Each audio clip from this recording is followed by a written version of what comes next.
superstars, but we're a slow team. And when we play these young, fast teams, they beat us almost every single time.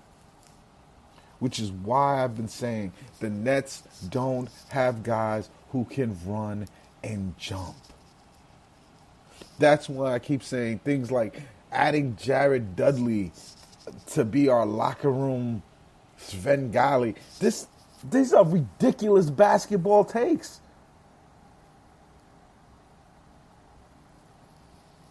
Yeah, the Lakers won the championship last year, but they won the championship because they have two supremely athletic and long players.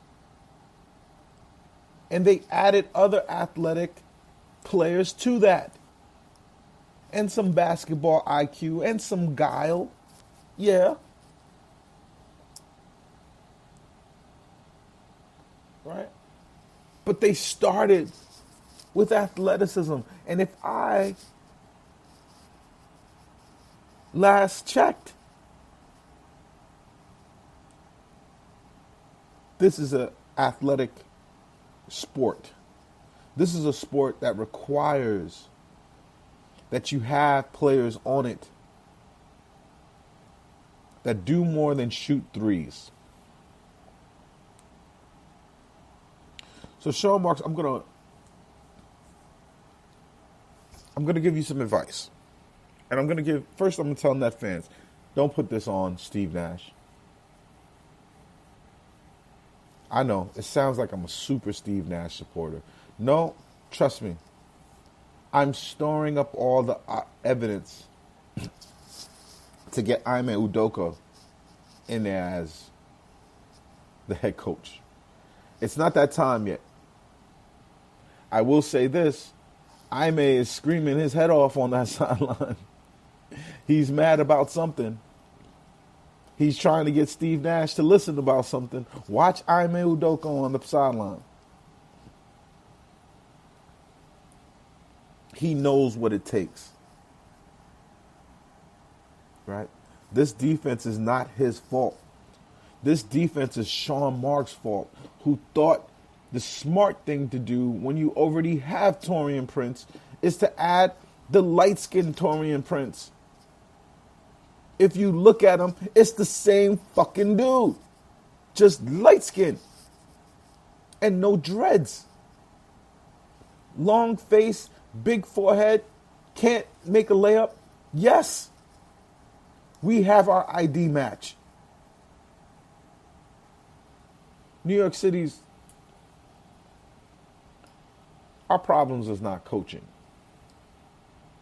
Our problem is the hubris of our general manager to think that the job was done, to completely forget how important running, jumping, and physicality, athleticism is to our game. He thought, I have the greatest scorer in the world, and I have the most gifted with a basketball player of our generation. He's right. But no one has ever won with just those two things. You need physicality. You need someone who's going to run and jump and cover these bouncy,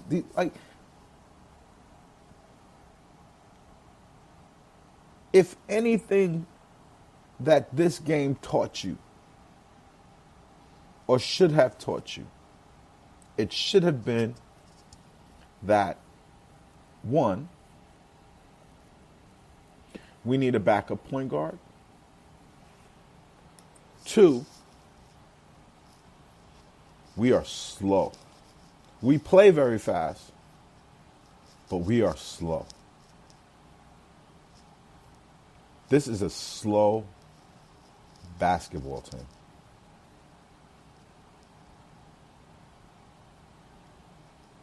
Right? And we've got to do something. I've talked about it. From the power forward position is the position you could fix. You're starting Jeff Green. That is 100% on you, Sean Marks. Because every power forward you've ever brought into this building, and KD does not count, has been trash. Let's not disagree with that. And every team with young, bouncy players, the Grizzlies, the Wizards, the Hornets, the Hawks, the Thunder, all bad teams, have beaten the Nets, and have beaten the Nets soundly. And it's because they can actually run and jump.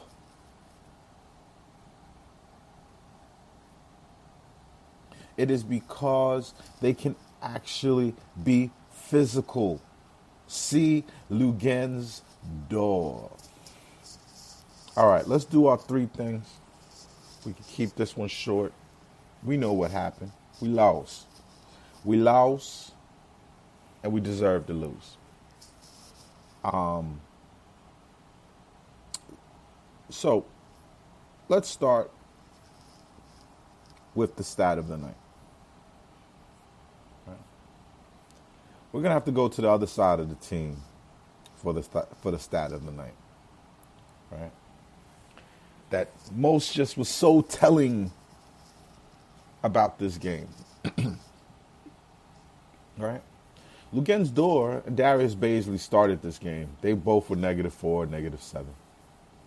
Right. Even George Hill, who started this game with Shai Gilgeous-Alexander, was -5. Right? So when they had the guys in the game that were slower, Al Horford, who's +3 tonight, right? And SGA, boy, that boy nice. I got to give him credit. But he's not 31 point nice, right? He was still only a +1 tonight.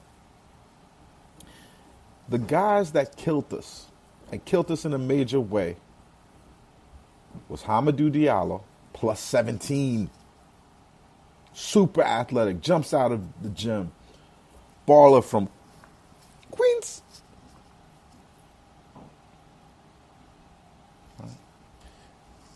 Theo Maladon, +17, right? Theo was only 1 for 7, shot 14%. He sucked, but he was athletic. He pushed the ball. He kept the press going on these boys, right? Isaiah Roby, right? Isaiah Roby, in 20 minutes, +8. 71%. So the guys that really killed the Nets, that made it impossible for us to come, was the bench plus minus, the young rookie guys, the young second-year guys. The old guys, we smacked them. At least we made it close and respectable. But what this tells us is their bench destroyed our bench. Our slow Landry Shaman, I'm looking at you, -15. Our tired DeAndre Jordan, -8. Our weary Timothy Luwawu Cabarrot,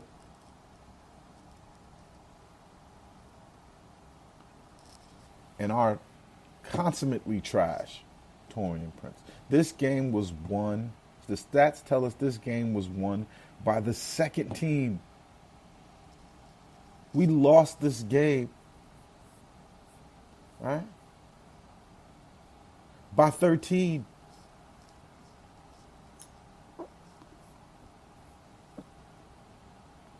The plus minus tells the story. It wasn't the slow plodding players. It was the young, agile, up and down the court basketball players that we have none of.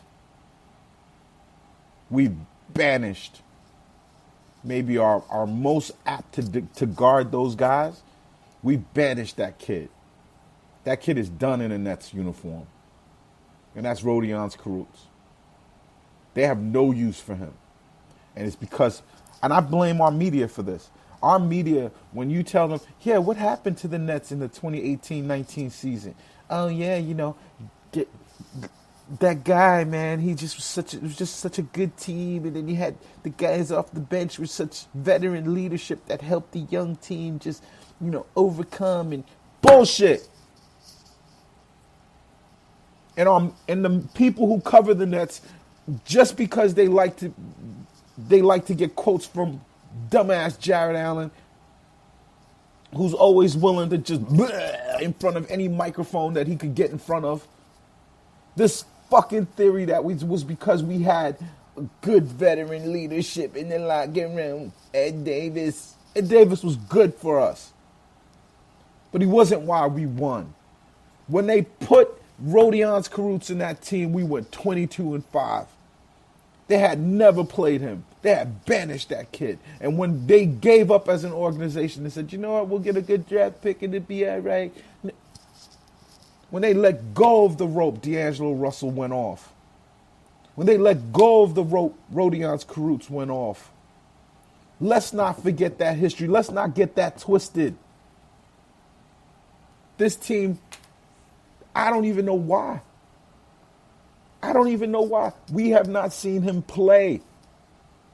But we know what he does to a team, how he helps the team turn it around, because he doesn't do what all the other guys do. You don't need this many three-point shooters. You need people who are athletic and physical. Lord Jesus, basketball Jesus, that is. Basketball Jesus with your fro and your crown. Please hear this prayer. Let our dumbass team realize Nick Claxton is the power forward that they're looking for. Jesus, if this stat and if this plus minuses don't tell you the story, we don't have the legs to run with these young people. Fix yourself, Sean Marks. I shouldn't know this, and you don't.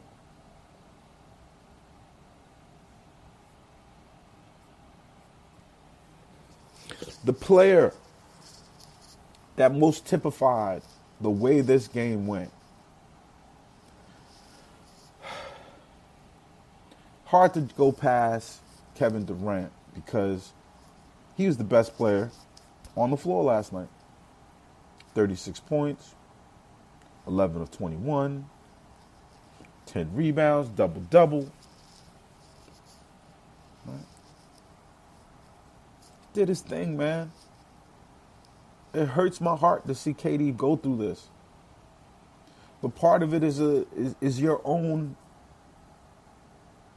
doing. You forced DeAndre Jordan on this team. He's the reason why he's getting $10 million and part of the reason why we're here.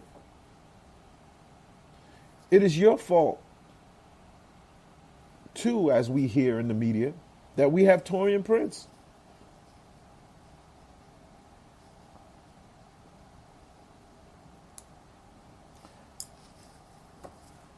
You are not the player that most typifies what happened in this game. You're not.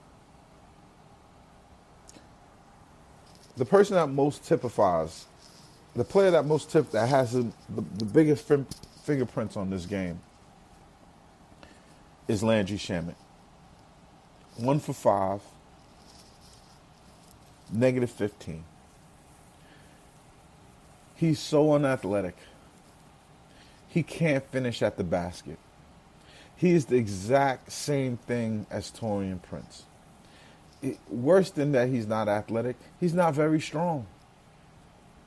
I would trade Landry Shamet for Nwaba 10 times over. And it's not because Shamet can't play. Shamet has always played on teams that had lots of athleticism, lots of defense. And he looks good in those teams. And the reason why is